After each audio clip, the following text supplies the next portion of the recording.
Hello, all my lovely friends out there in YouTube land. Sorry, I'm feeling effusive today. Happy Thursday. I'm Pia from Stitches and Scraps, and this is Lunchtime Live. So for those of you who are new, Lunchtime Live is basically like my video newsletter. I'll tell you what's going on at Stitches and Scraps, what I've been up to, and then we'll move on to a short demo on some knit or crochet technique. So today I'm going to show you a quick and easy way to make small pom-poms, which I've used in a couple of my recent patterns.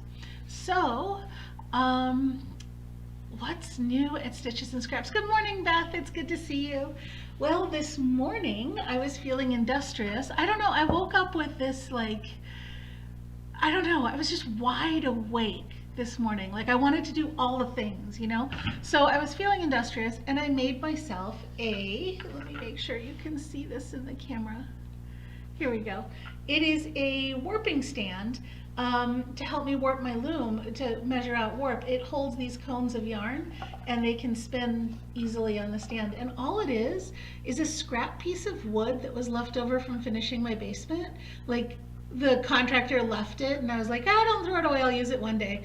2 years later, I drilled a couple holes in it and stuck some dowel rods in. And I didn't even need glue. The holes are a little tight, so the dowel rod just fits perfectly. And I drilled it probably about halfway down, maybe a little bit more. If it ever gets loose, I'll stick some glue in there. But I tried it out this morning and it actually works pretty well. So much, not prettier than a $40 warping stand, but much cheaper. So that was my morning. I hope you guys have had a good morning as well.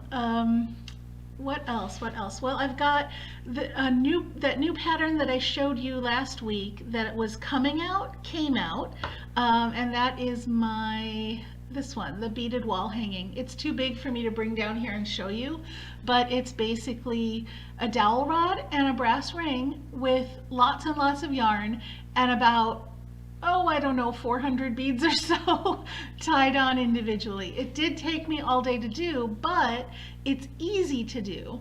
And it's a great way to use up leftover beads. And it's a project you can just leave somewhere on a table if you have space, and just every time you pass it, tie on a couple more beads, and use up whatever extra last minute beads you have in the house until you're happy with it, and then trim it and it's done. So that was a fun project. For that one I used Potomac beads. They had sent me a bunch of beads to use, they said, pick out some beads and we'll send them to you and you can use them for a project sometime.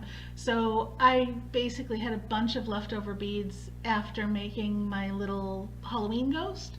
And I'm like, what am I going to do with all these beads? Okay, and then I threw them all onto this one. So it's got 4 different kinds of beads or 5 different kinds of beads. And it's just randomly tied on beads wherever you like them. So that was a fun one. And then the other one that's new is the snowman fridge magnet. I showed you guys yesterday, last week. Let me grab it down for you. There you go. I'll grab the elf too. So this is the snowman. Here we go. This is the snowman fridge magnet, which is the very last pattern in the Fridgies Crochet Along. And you know what that means. When it's the last pattern, you have to go sign up for the giveaway. The giveaway is going to be ending at the end of this month. Obviously, 11:59 p.m. Central Time, yada yada, but all the details are in the blog post for the Fridgies Cal. Go there and enter if you haven't entered yet. We're giving away a set of mosaic wood crochet hooks from We Crochet, and these are fabulous hooks. It's a fabulous final prize, and you've only got the rest of this month to enter, so make sure and get your entries in. You don't have to have made any obviously I hope you made some magnets, but you don't have to have made any magnets to enter. And the other thing I wanted to say that I didn't say in the beginning, for those who are new, anytime I tell you go somewhere or check this link, look in the description on the video. There's a link to a blog post. In that blog post I have a list of everything I plan to talk about today. So you should be able to click on any of those links, get to the Fridgies Cal, enter the giveaway, fantastic prizes. Well, this is the last one, but fantastic prize and not too much longer to enter. But okay, so there's the snowman. And this is the elf that was last month's, and I'm showing them both to you because I made tiny little pom-poms for the hats, right? For both of them. I did this in the video tutorials for the pattern. In the written pattern, I said you can either make a pom-pom or you can buy, you know, because a lot of people buy those bags of tiny little pom-poms. You can buy them, but these are so simple to make as well that I thought I would show that to you at Lunchtime Live today. So that'll be our demo. Coming up, I still am planning to do a roundup. I'm hoping now I'm going to get it done tomorrow maybe. A collection of textured patterns. I'll just call it like totally textured, 20 patterns to knit and crochet. So that'll come out. I'm hoping I'll get it done tomorrow. Honestly, this week's gotten away from me. I had some tech editing work and I just got swamped, so I haven't got to it, but I'm hoping it'll get out tomorrow.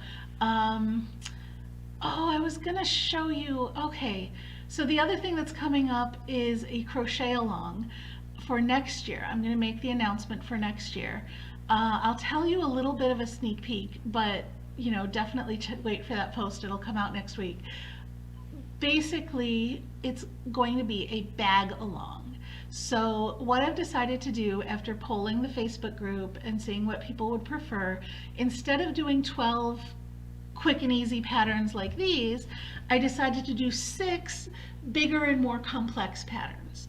So I'm doing 6 different bags, 6 different styles of bags, different ways of closing the bags, different, you know, whether they have a lining or not. One of them is felted, and I got to get some zippers and stuff, and one of them is built on a purse frame. There's going to be all different bags, 6 different bags. I've got them planned out. And I just got all the yarn for them from We Crochet, and I was going to show you today and I left it upstairs. So I'll show you tomorrow. Not tomorrow, next week. I'll show you next week. I might have actually started one of the patterns by then, but I'll show you. We Crochet decided that they were going to sponsor the entire crochet along. So yay! We Crochet is sponsoring the whole crochet along. They sent prizes. I haven't even looked in the box to see what all the prizes were. I gave a few suggestions and she said she threw in a few surprises too. So there will be a prize for each of the 6 patterns. All of it is from We Crochet. They are fabulous to send me all of that. Thank you if you guys are watching. And I'll show you all the goodies next week. I meant to show it today, but you know, I left them upstairs. Right? Isn't that awesome? Yes, Steph, I'm very excited about it. They've been great to work with. If you don't know, We Crochet is the crochet side of Knit Picks. They're sister companies. They're both the same company. And they're just fabulous to work with. I really love them. And they give great prizes, so I'm very excited. But yeah, I'll have all the details. I'm probably going to leave it as, you know, each pattern is a surprise when it comes out, just in case I make changes between now and then. But I do have them all planned out, and I got to get started working on the first one soon, so I'll have it ready for you in January. And that's it that I've got coming up. I am thinking about what I'm going to do for a knit along, and I have no idea. I've been tossing around some ideas. I thought maybe I might do a Fair Isle hat if you guys are interested in that, or maybe a double knitting hat. And this all came about because I went out to dinner with a friend and she had a lined knit hat, and I'm like, ooh, maybe I'll do a lined hat where it's like lined with flannel. And I think I don't have the greatest sewing skills, but I think even I can pull that off. So I thought I might do like a Fair Isle hat and then line it with flannel as a knit along to begin with, but I haven't planned any of that. I haven't even, you know, gotten the yarn or supplies or anything, so that may not actually happen in January. It might take me a little longer to get the first knit along. You'd prefer double knit stuff? Okay, double knit's actually easier for me. And then I was thinking actually of a different way of starting it so that you don't have the hassle of double knit. Okay, maybe I'll do double knitting. I'll take a look at it. I still have to get the yarn and stuff though, so it might be a late January project. But yeah, I eventually will have something for you as far as a knit along. For the summer, I know I want to do a sock knit along, so I'm planning that as well. This is kind of the time to plan all of 22 period here, and I'm a little late. Last year I had this all done in November, but we will get some fun stuff for 2022, I promise. Okay, enough of me talking. Let's go on to seeing how to make a quick and easy pom-pom. This is my go-to when I need just one tiny little pom-pom and I don't feel like dragging out my pom-pom makers, and it doesn't have to necessarily be perfect. So this is kind of like my fast pom-poms for something like this. So the first thing you do is cut off a small piece of yarn, and make your life easier, cut it extra long. You probably only need half of that, but extra length makes it easier. Okay, now you can decide how wide you want your pom-pom to be. For these tiny ones, I use 2 fingers. If I was using 3 fingers or 4 fingers, if I was trying to do a really big pom-pom over 4 fingers, that would probably be too big because my pinky's too short. So I'd probably use 2 or 3 fingers, but you slide this halfway through between your fingers, because later you're going to use this to tie your pom-pom. And then all you're going to do is hold the edge against your fingers, and I'm using 2 fingers, right? And you're just going to wrap.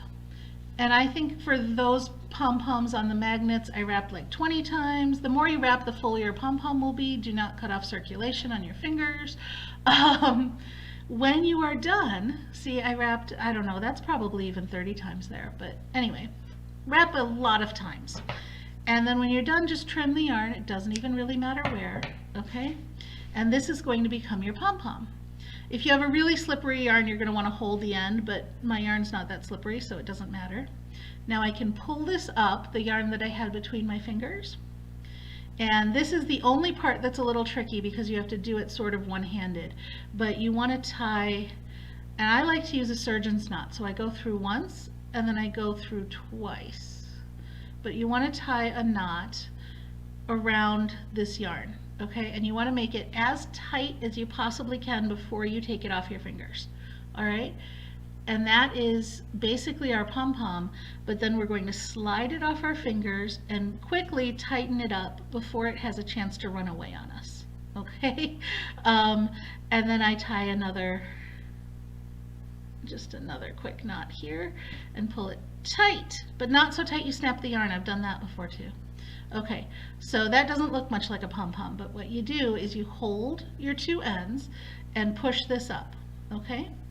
And then just take your scissors, and I usually am going to be trimming my pom-pom shorter so I don't try to go into the loops. If you want a longer pom-pom or you want to save that length, you can try to go into the loops and trim them that way, but I just do this and just start trimming. And you want to trim in small amounts because you can always trim more, but you can't trim less. So there's the beginning of my pom-pom. Now before I finish doing all the final trimming, what I'm going to do is I'm going to take a needle, which I didn't get out ahead of time, sorry. There we go. Oh, no, I missed it.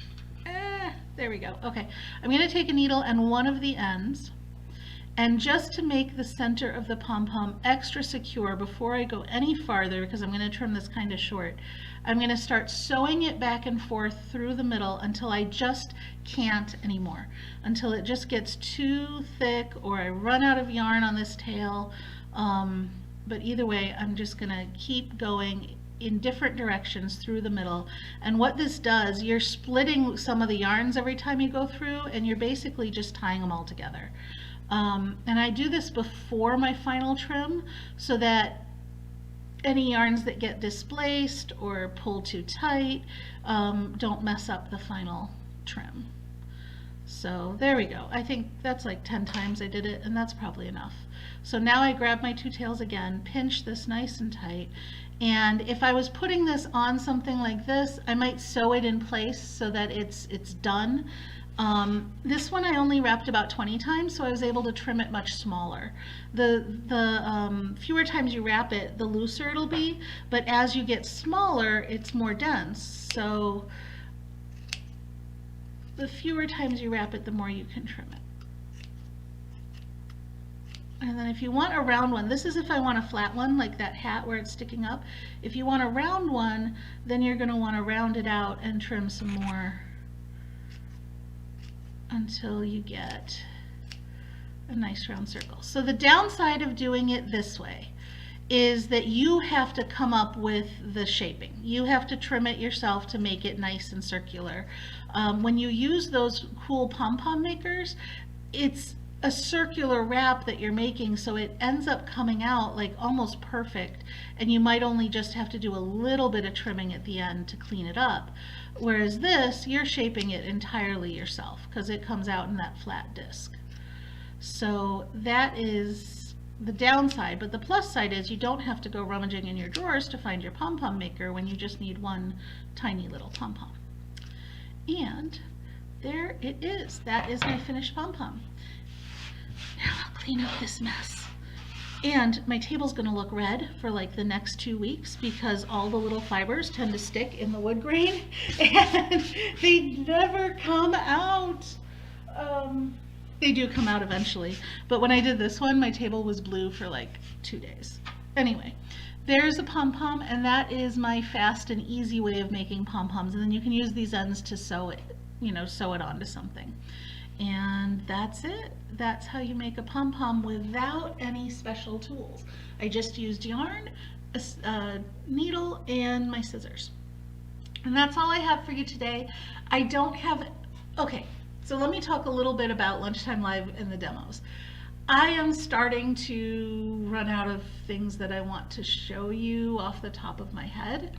So what I'm thinking of doing for next year is I'm going to do maybe a stitch pattern every week, and I'll alternate between a knit stitch pattern and a crochet stitch pattern. So I'm going to plan those out ahead of time so I'm not at the last minute like I have nothing to show you, what am I going to show you? But there's still 2 or 3 weeks left in December and I have no plans. So if there's anything you guys want to see, this one was a request from Beth. If there's anything anybody else wants to see, let me know, and I am happy to squeeze it in the rest of this year. And next year, if you have requests, I'll squeeze them in and skip a stitch pattern. That's not a big deal. Or maybe if it's a little request, I can do it with the stitch pattern. But that's my plan for next year, is to have like a simple stitch pattern demo every week, instead of just random techniques. That way I can make them build off each other too. So lots of excitement coming up for next year. I'm in full-on planning mode right now, and I will see you guys next week. Have a good Thursday. Have a good weekend. I'll see you next week.